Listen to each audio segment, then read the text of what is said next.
বিকাশ যত কিছু বলেন, কিন্তু তার ঘরে কখনো 10 কোটি টাকার 5 কোটি টাকার এখনো চেক পাওয়া যায়নি। 9 মাসে আপনার সহ্য হচ্ছে না, নূরের সমালোচনা করার জন্য তো যোগ্যতাও দরকার আছে। আমার বাড়ির পাশে ডাকাতিয়া নদী, এই ডাকাতিয়া নদী এখন দখল হতে হতে মনে হচ্ছে চারপাশে যারা আছে তারাও ডাকাত হয়ে গেছে। তো আমি প্রায় লোকজনকে জিজ্ঞেস করতাম, আচ্ছা নদীর এইটুকু কে দখল করছে? বলে যে অমুক লীগের অমুক দখল করছে।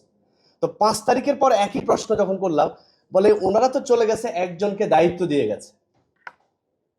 আপনারা একবার খেয়াল করে দেখেন, আমরা বলছি স্বাধীনতা পেয়েছি, ফেসিস চলে গেছে, তা আমার নদী কার দখলে, আমার খাল কার দখলে?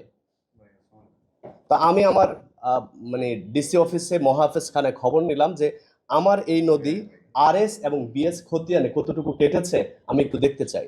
তারা আমাকে ওই খতিয়ানটুকু দিতে চাইলেন না।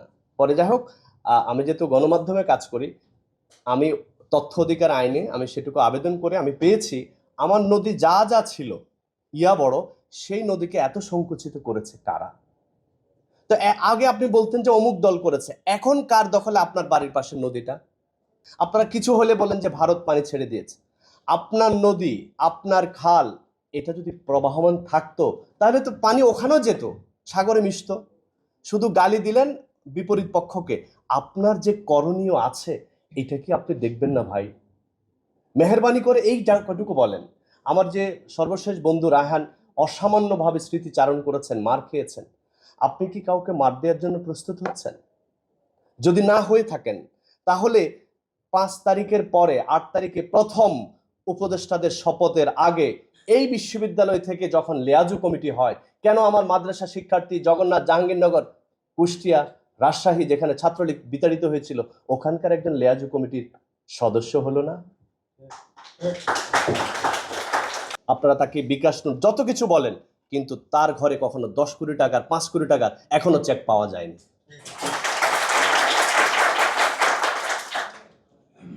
9 মাসে আপনার সহ্য হচ্ছে না, নূরের সমালোচনা করার জন্য তো যোগ্যতাও দরকার আছে।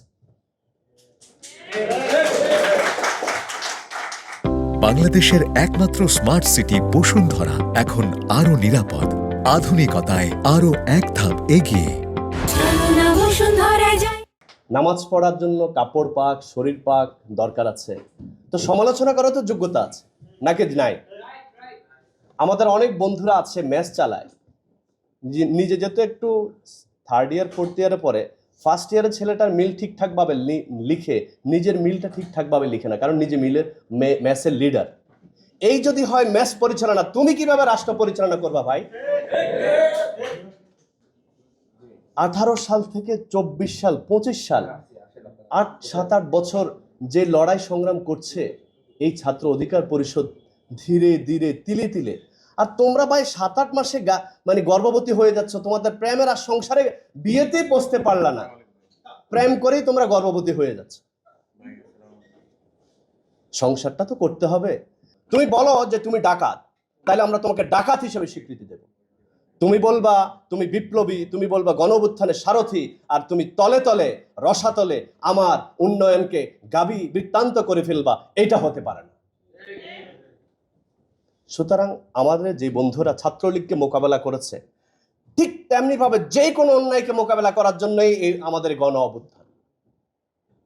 এক অন্যায়কে মাথা পেতে নিয়ে একে মাইনাস করে বিকে আনার জন্য তো আসলে গণ অভ্যুত্থান ঘটেনি।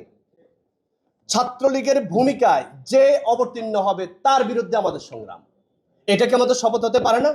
তো আপনারা যারা এই দল করেন ওই দল করেন, অসুবিধা নাই, মেহেরবানি করে পড়াশোনাটা খুব জরুরি। শুধু 5 তারিখ ছাত্রলীগ হটিয়ে ওই গল্প বলে, এটা তো আওয়ামী লীগ করতো, 71-এর চেতনা বিক্রি করে 54 বছর চলেছে, আমাদের তো 9 মাসও কাটে নাই ভাই।